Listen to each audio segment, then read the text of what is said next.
which was called A Different World. And so I want to say hello to my brother. How you doing today, man? Man, I'm well, and I'm always thrilled to be able to connect and engage with public intellectuals to discuss issues of relevance and importance. How about that? Right on. Perfect. Perfect. I love. Same here, man. Same here. And so Darryl is gracing us with his presence to talk about a number of issues. He and I have had great conversations off air on a lot of different topics, and I'm gonna tell you what. He's got some perspectives that I think you guys will appreciate, especially on the topic we're going to hit today. And so, Darryl, let's jump right into it, man. You and I were talking earlier about Colin Kaepernick, and Colin Kaepernick. That's a sensitive topic, I think, especially for Black men, because Kaepernick, he took a bold stand, or got on one knee and took a stand, if that makes any sense, over the issue of Black men being killed by the police, which is an important topic, and he's appreciated for that. But since that time, the protest has kind of gotten a little confusing. It almost seemed like it got to the point where people didn't know really what was going on. People didn't know, who was benefiting, what the tangibles are, and you had a perspective on that, and I'd like for you to begin that discussion, man. Tell me what your thoughts are in terms of the Kaepernick protest and what it's become. We can start there. Look, from the very beginning, it was clear that his heart is in the right place. It was clear that even now, for everyone who's been involved and wanted to join in, and likewise, even all the other players in the NFL who took a knee, and some of the high school basketball students that have taken a knee, all of it is good-natured and well-intended to bring about positive change. The challenge that I had was from the very beginning. I want to say, if you go all the way back to when Colin was being interviewed in the locker room, they asked him what the protest was about. And I have the exact quote. I'm going to paraphrase at the moment because I'm not looking at it. But essentially, he said, well, there's a lot of injustice going on in America right now, and justice isn't happening for all, and we should do something about it. Now, that's okay, but that has no specificity to it. Then a reporter asked him, well, what do you mean in particular? And he said, well, like police brutality. And it was just kind of like he picked the subject, and that was what seemed to catch on. From that point, everyone else came to help. So at the time he was sitting, and players got him to take a knee instead of sitting because of everyone's reaction to what the national anthem means to them. My feeling about direct action protests can only be modeled after one of the greatest, nonviolent protesters of all time, Dr. Martin Luther King Jr. And there's a 1-to-1 ratio to be effective with nonviolent protests. When Black people were not able to eat at lunch counters, Dr. King arranged sit-ins at lunch counters. When we weren't allowed to ride on the bus, we boycotted the buses. When we weren't allowed to vote, we marched on Washington for the right to vote and jobs. These are specifically aimed at protesting those who are precluding us from the justice and equality we deserve, to force them to come to the negotiating table in order for us to gain the rights we deserve. What I'm saying is, by taking a knee in a football stadium during the national anthem, that doesn't allow a deceased composer or a song to provide you with any relief. And as a result, what's happened is, even those, and particularly with the national anthem, there are those people who may have wanted to support you or might not even know what your issue is, but they're going to oppose you specifically and only because of their feeling about the national anthem. And even that, sometimes is about American pride, is about the military. It can mean any number of things, but people are actually going to push back, irrespective of what your cause is. So I always thought it would be muddied and the message would be muddied. So here we are, how many years later, and whenever Colin is mentioned, police brutality and the impact it's had on men and women of color oftentimes doesn't even get mentioned. What gets talked about is the fact that Colin has been blackballed from the NFL, that he's a qualified quarterback and should have a job in the NFL, and what can we do to get Colin the job, and that he might get signed, even in recent months they've been talking about teams. That's not what the protest was supposed to be about. And that's why I've felt it, while well-intended, it would be mainly symbolic. It would start a conversation, which it has. But if you look at the kids from the Parkland shooting, those high school kids who suffered that atrocity, they marched on lawmakers. And they've got meetings with lawmakers to talk about changing gun laws. That's an immediate reaction to the problem and the horrific experience of gun violence that they experience. That's what direct action should look like. And unfortunately, I have always felt that this would kind of be the result that you would see from Colin's protest, because it speaks to all the things that we want, because we all say, look, and it transformed once the president got involved and said NFL players should fire that son of a bitch, because what everyone heard in their mind was that black son of a bitch. That's what everyone heard. And suddenly, players that didn't even want to get involved said, now we're all going to take it. It was like, and that went from it being about, again, violence against our community to we're not going to be lectured to by the president. That's what really, and so it's taken on so many different waves, ebbs and flows in the direction that it's going, because, again, there was no ambiguity when Dr. King went to Memphis to support the sanitation workers who were on strike. They wanted equal pay and work conditions. There was no ambiguity, again, about lunch counters, about any of the protests. And in the short time before Dr. King was tragically killed, what did all that direct action protest result? The Voting Rights Act, the end of segregation, the Civil Rights Act, the end of the Vietnam War. I mean, there were tangible results. And all this time that we've talked about ending the violence in our communities, the taking a knee, we don't have any results really to show for. Well, let me say this. Before I start, I want to tell everybody who I'm talking to. I'm talking to Mr. Darryl Bell. Darryl Bell is, I think he's just a great political commentator as well as an excellent businessman. But you also know him from the show A Different World. He was one of the key actors on that show as well. So make sure you show that respect. Hit the like button and all that stuff if you're watching this online. Our goal is to have intelligent conversations that you don't get to hear in other places.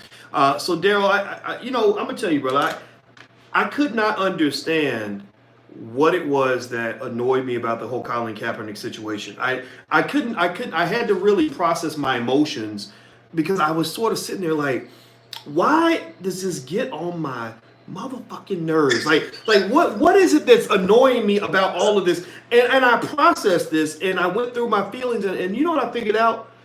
I figured out that what annoyed me was that, like, as you said, I couldn't understand what the protest was about.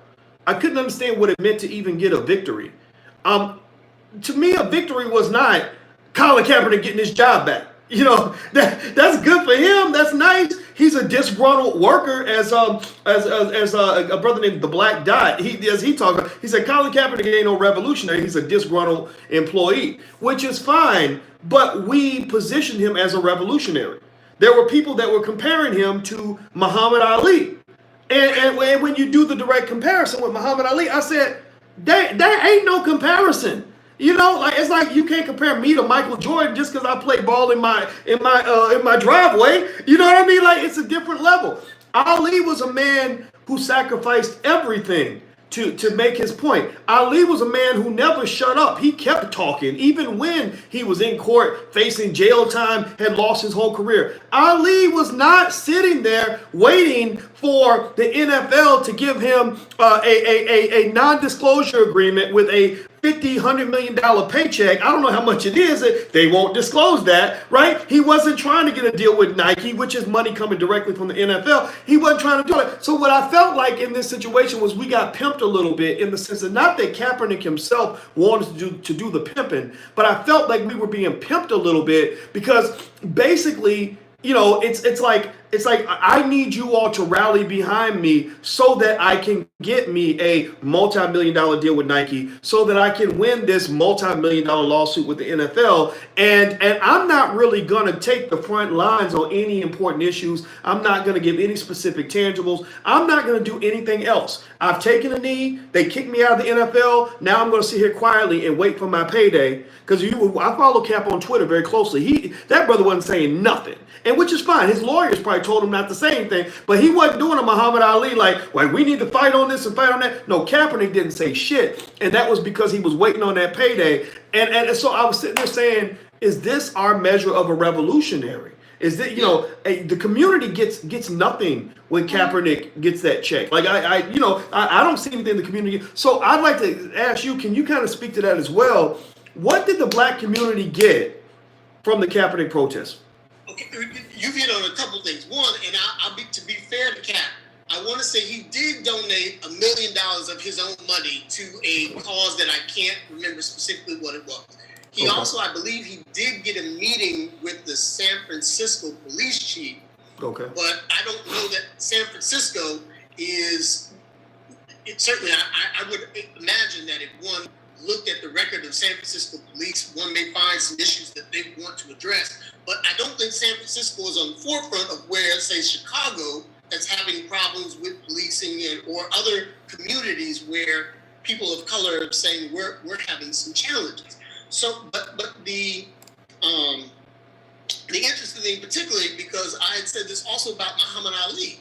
Muhammad Ali refused to go into the draft. He protested the draft on political and religious grounds, saying, I don't need to travel, 3,000 miles to fight other people of color who are being oppressed and killed, just like my community, when you won't give me freedom in my own community. That is a substantive stance, and at great personal cost to him, because he was stripped of his title and his ability to earn at the prime of his career, but that was on the merits of the substance of specifically what he was being asked to do. He was asked to join the draft, to go into the army, to fight what he believed was an unjust war, and this, one could say, along with Muhammad Ali and all the others who were protesting the Vietnam War, that was specific to the injustice that they believed were happening. That's why, you just like you said, this was not that.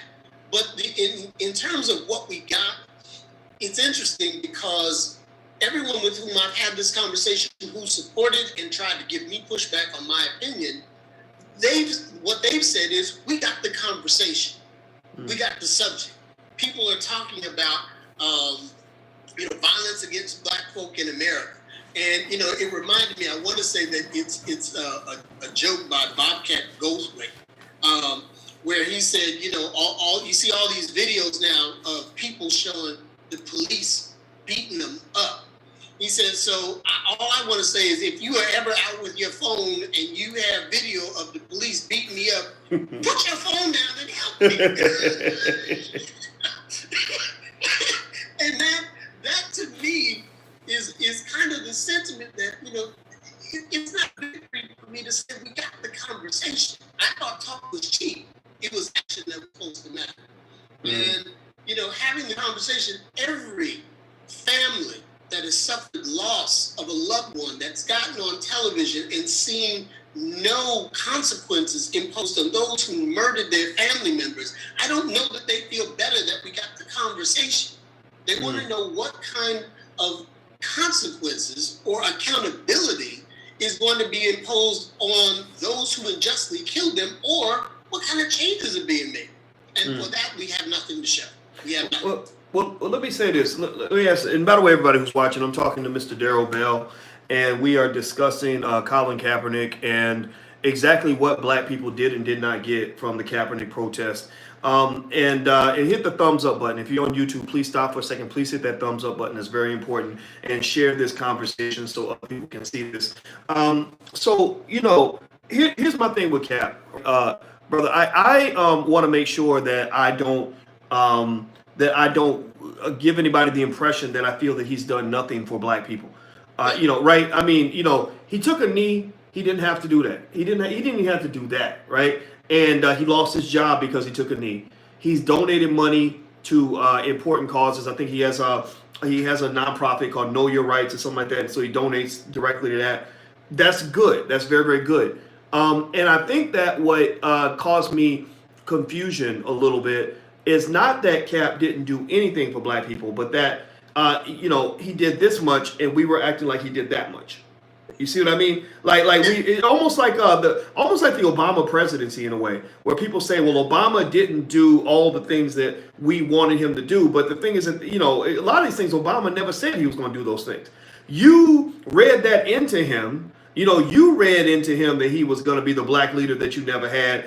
And you thought he was going to be up here when he never said he would do more than this, right? So in a way, it's sort of like with Cap. I think Cap deserves credit for what he did, but it's a lot like football. You have a football team where when the team's bad, the quarterback gets all the blame, even though he only deserves a part of it, right? His wide receivers suck, his linemen suck, but it doesn't matter. They blame it all on the quarterback. But then when the team wins, they act like the quarterback did it by himself. In fact, that's why nobody can understand why the New England Patriots keep winning Super Bowls. They never understand it because they're like, how do they win? All they've got is Tom Brady, and he's 42 years old. Well, the reason they won the Super Bowl is because all them brothers on the defensive line. It's that defense that's won the. How you gonna beat the LA Rams 13-3, most high-powered offense in the NFL? You beat them 13-3. You held the 3 points. Tom Brady didn't do that.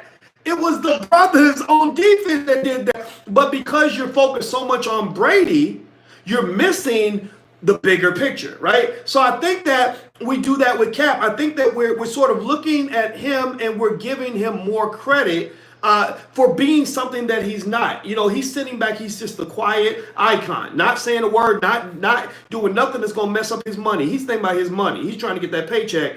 And he's not taking on any heavy issues. He's not jumping into any controversy.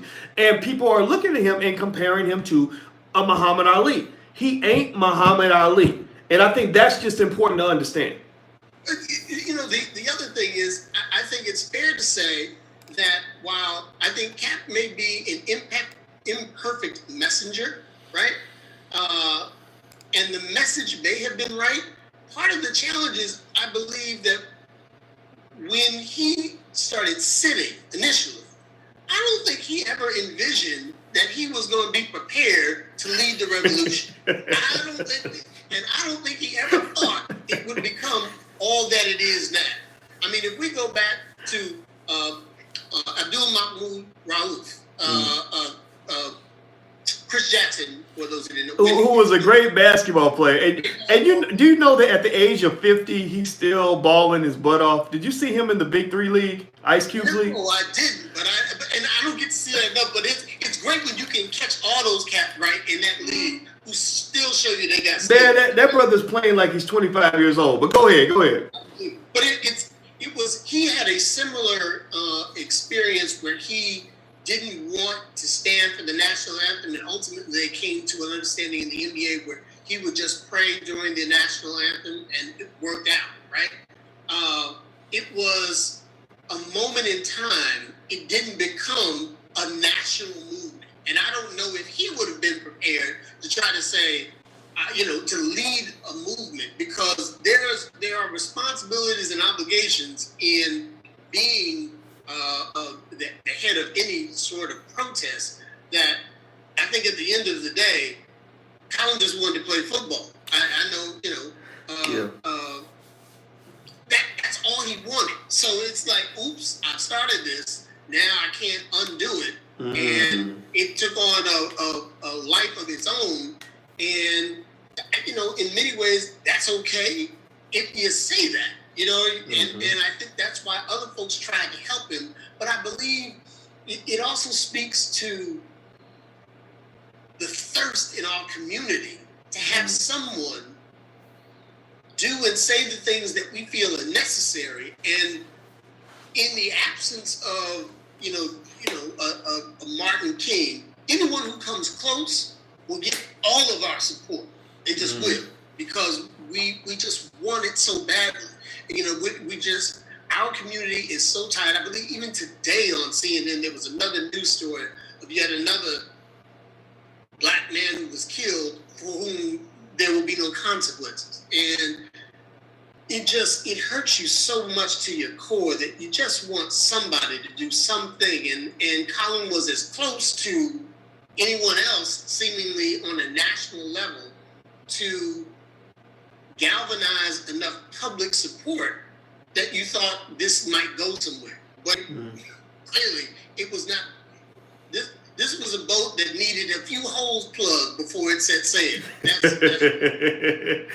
Man, I tell you what, brother, it was interesting watching it happen, and I think I don't think it's a matter of being mad at Kaepernick. I think that's where we have to be real clear. It's not his fault. It's maybe it's more our fault than it is his fault. Maybe we were making him into something that he never wanted to be. And if somebody falls short of an expectation that you place upon them, you can only look at yourself, because they may have had nothing to do with that. And I think that's an important point to make, because I didn't want to be a person who came and said Kaepernick is worthless, or Kaepernick is a bad guy, or Kaepernick was doing something wrong to the Black community. But one area where I did take some issue, though, was I saw toward the Super Bowl where Kaepernick doesn't really speak. He speaks through retweets. Almost like that movie Guardians of the Galaxy, where Groot, all he says is, "I am Groot. I am Groot. I am Groot." Right? He has one phrase, right? So Kaepernick doesn't talk. He just retweets people that he agrees with, and so he speaks through the retweets. And so I'm looking at the retweets, trying to read Kaepernick, language, and I'm seeing through the retweets where he was expressing discontent with black folks that had agreed to perform at the Super Bowl. Like Big Boy and I think 21 Savage, kind of saying, hey, you're not down for the cause. You're not supporting me and my movement by performing at the Super Bowl. And I took an issue with that. I said, hold up, brother. You already done got probably 50 to 100 million from Nike, because that contract he got, that's a big deal. It's got to be millions of dollars. I know deals like that where they run ads like that with you in them usually come with a gigantic paycheck. You about to get a big old paycheck from the NFL. You getting your money.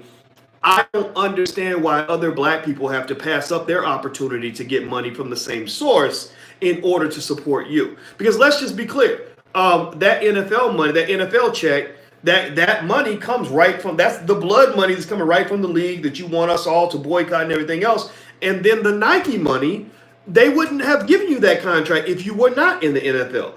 That money comes from their NFL deal. So to me, I thought it was a little bit problematic. It's okay if you tell us what you're not going to do, but it's a bigger problem when you're telling other people what they shouldn't do, but you're asking them to do more than you would do yourself. You asking them to walk away from money, but you ain't walking away from nothing. See, but this conversation right here is a prime example how none of that had anything to do with police brutality. Not a thing. It was about everything else but. And what's so funny to me is that as folks said, yeah, but the NFL is doing one of ours wrong. I said, well, wait a minute. Just keep this in mind. Of all those that could have directly imposed consequences on Colin Kaepernick's protests, the San Francisco 49ers, the NFL, and the San Francisco police, none of them did anything during his actual protest. The team allowed him to do it. The NFL allowed him to do it. The NFL tried to find a way to let other players do it. The NFL is trying to find a way to give money now because they're like, this isn't our problem. We aren't imposing violence. They're like, we ain't killed no Black people. We got a fight that's not even ours. We didn't even start this. Well, but to their credit, brother, I think that what people were offended by was the fact that they didn't support him, right? If there was somebody protesting on, say, an LGBT issue or on a domestic violence issue, you would expect the league to use their corporate power to at least endorse or support whatever they're doing, right? And I think that gave a legitimate reason why people said, oh, well, what, you're punishing him for speaking up on this important issue, which therefore means that you're not an appropriate ally, right? So to that extent, I can understand it. All I would say to that is everyone knows the NFL is the no-fun league.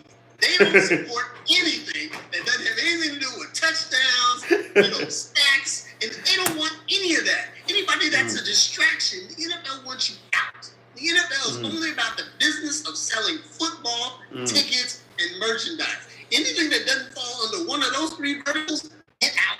That is how the NFL operates. So you're right that, look, to the extent that they've been forced to address concussion protocol, well, that affects their workforce, but they're not doing that happily. You know what I mean? They've been dragged along and pushed into that, and that directly impacts their business. Look at what Mike Ditka is trying to do for all of the retired vets who don't have health care. That's been a struggle, and that relates directly to their core business. The NFL doesn't want to be involved in anything that distracts from folks tuning in on Sunday to watch more football. So to me, I'm like, the NFL's position is they handled this as delicately as one could, given their propensity to try to squash anything that is off message about football. So while they didn't choose to be a good partner, in the sense that they didn't say, well, this is a worthwhile cause, let's get behind that. These are folks who don't want to pay cheerleaders minimum wage. Charity and goodwill is not in their nature. That's not what they do, right? So that's why I thought, and look, on the upside, for Colin Kaepernick, who's been to a Super Bowl, you're absolutely right in terms of how one of the unexpected benefits, the commercial that they got during the NFL, which surely Nike, some people said if Nike does this, there could be a backlash. And Nike's marketing people they've done all the research to know, and that's not got a bump from it, right? And at the end of the day, just like you say, Colin's going to be taken care of. Whether he plays again or not, he's going to be compensated for what he sacrificed in even starting this. Because let me be clear, when you take a knee in a controversial position in a stadium with 55,000 folks that you don't know what they're going to do, there's some risk involved with that. So let's acknowledge that as well. But again, we're talking about all the monetary impact to Colin and the NFL, and police brutality is not part of this conversation. It's just not. That's the point. That's all right. Well, I think that's an excellent point. And everybody, I want you to know who I'm talking to. I'm speaking to Mr. Darryl Bell.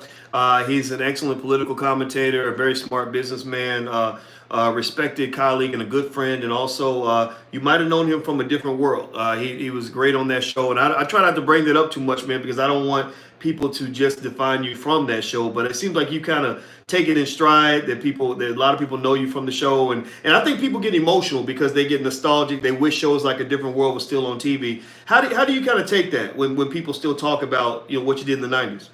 It's one of the greatest rewards from the work and the legacy that A Different World has imprinted,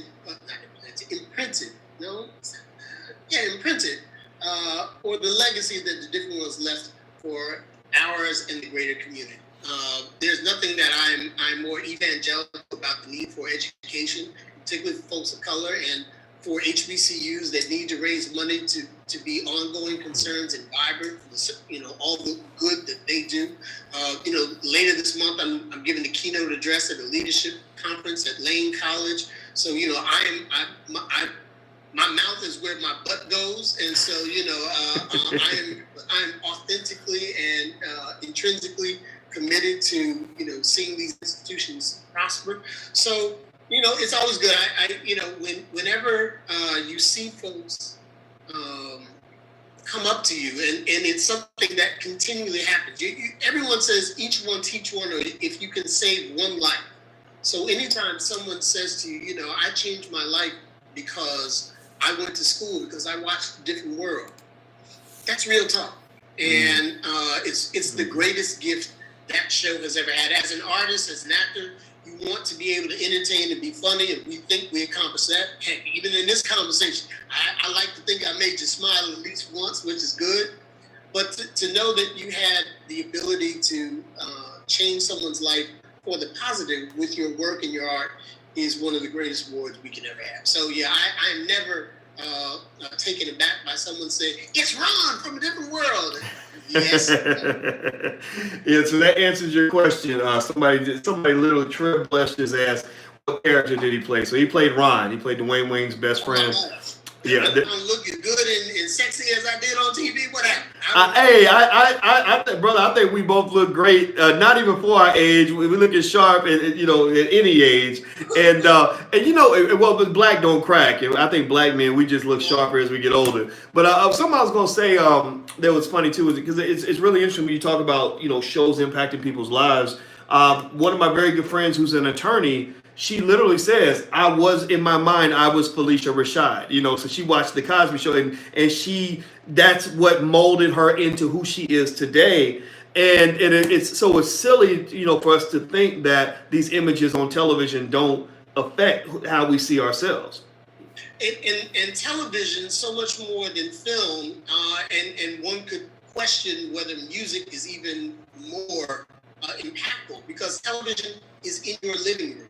You know what I mean? So it comes into your home, and the images and the feelings that you get last a long time. That's why people say when they see you in public, I feel like I know you. That's a powerful medium, and it has that capacity. And it's interesting. It's one of Black Ice's Def Comedy Jam poems when he talks about the responsibilities of young rappers and what they're doing with their music and why they have to be so careful, because, and I'm not going to get the lyric so right, but he said, but music is so potent because it pumps right into your soul 8 bars at a time. You know, it goes right to you. And music you take with you everywhere. And it's on repeat. Yes. Repeat. And, yeah, Yep. And that's why he was, you know, it's gosh, I wish I could tell you which one, but it's, you can look at any of Black Ice's Def Poetry Jam poems, and they were spectacular, right? In conveying just the confluence and the inflection of rap, responsibility in our community, particularly for the men.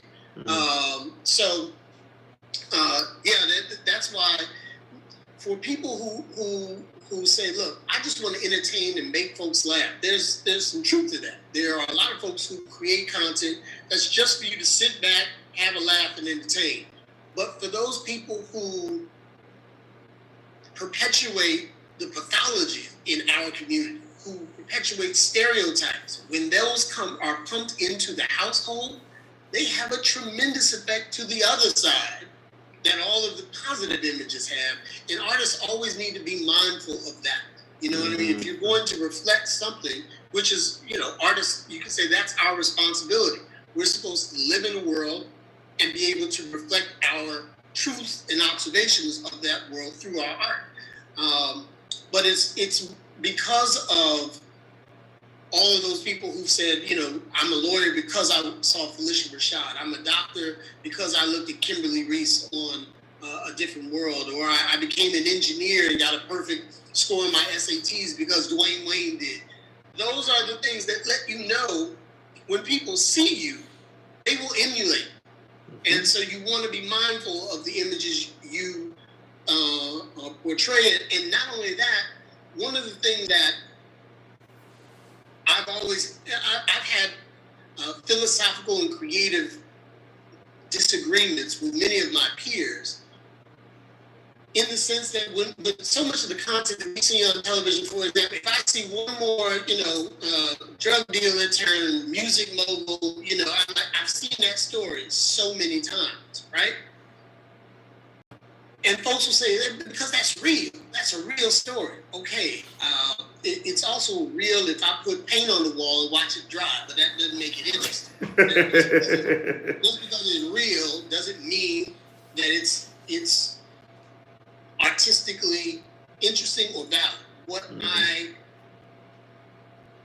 What I don't see enough of, and I will credit Gene Roddenberry, the creator of Star Trek. So if you go back to the 60s, his art portrayed his vision of what the future looked like. And in that future, black people were there. There were black people who were involved. There were black people who were important. There were black people who made contributions that helped build that world.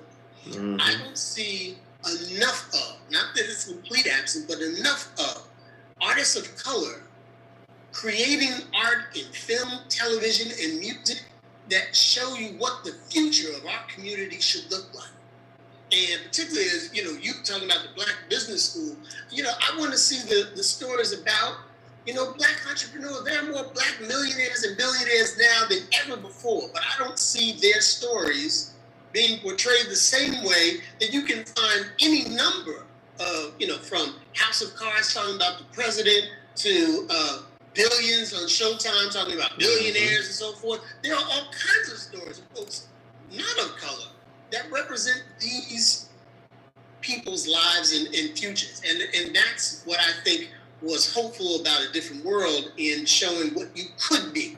If you go to school, here's what you could be. If you saw Dwayne Wayne transition from a nerdy, geeky guy who couldn't get a girl to marrying the girl, getting the dream job, and going on to build a future together. That's a story that's hopeful, that people can model, and not only did they find it entertaining, but that I crave and encourage all of my peers and artists to tell those kinds of stories. Not just because the ones that are real, but let's project. Let's put our vision of what we want the future for our kids to be, and put that into our art. I like that. I mean, because you're right. A lot of things are real. Me going in there using the bathroom is real, but that doesn't mean that's what I want to put on screen. You really don't need to say Exactly. And then there's also that even more expansive space of what can be real, based on where you put your energy. So I agree with you, man. I think it's excellent. I hope everybody got that point. It's a very deep point. It basically says we shape the narrative of what our future is supposed to look like. We get to define that, and we have to choose which side of ourselves we want to embody that future. Do you want your ratchet self representing the future of your community, or do you want your intellectual, positive, productive self representing that? The choice is always yours. So, brother, I want to say thank you, man. For your time. This was dope. And someone mentioned that you and I should consider doing some sort of regular show together to talk about these issues, and I thought it was a great idea. So we're gonna do this again, man, because I thoroughly enjoyed talking to you, brother. We have put it out there because we always struggle to find some conversation to have. It's always so hard, like pulling teeth when you and I get together to have a good conversation. Oh man, I tell you guys don't know when we sit and talk, it just goes on and on, and I tell you, it's always great, man. And this is my brother from another mother. He's a good black man. And where can people find you on social media? Can they follow you anywhere? Or? Yeah, I'm on Facebook, Twitter, Instagram, and I haven't been as active on YouTube. I need to do better about that, but I do have a YouTube channel, but I need to upload some new content to that. And I'm thinking about starting a podcast. So I'm trying to do everything because, I just need the bandwidth to do it all. So there you go. All right. So everybody go look for Darryl Bell. Go follow him on all the social media platforms and support the brother. You guys loved his work just like I do, and he's doing great work now, even better work. And so make sure you go follow him. Also, hit the thumbs up button. If you're on YouTube or anywhere, please hit that thumbs up button. Please share this conversation. And also, if you want to support intelligent black media, you can actually support and become a patron of this platform by going to intelligentblackmedia.com. intelligentblackpeople.com. That's intelligentblackpeople.com. I assure you the money's going right back into the community, allowing us to do great things like this. And just raise your hand, holler if you hear me, if you agree with me that this is 10 times better than what you find on TV. There we go. All right, there. Wave your hands in the air like you just don't care. So thank you very much. And Miss Mello, theblackbusinessschool.com. Yeah, if you want to learn financial literacy and all this stuff, we have college professors ready to teach you. So feel free to come on through there as well. So thank you, brother, very much. Good to see you, man. Always. Thank you, boys. Appreciate it. All right. And you guys have a wonderful day, and we will see you soon. Take care now. Bye-bye.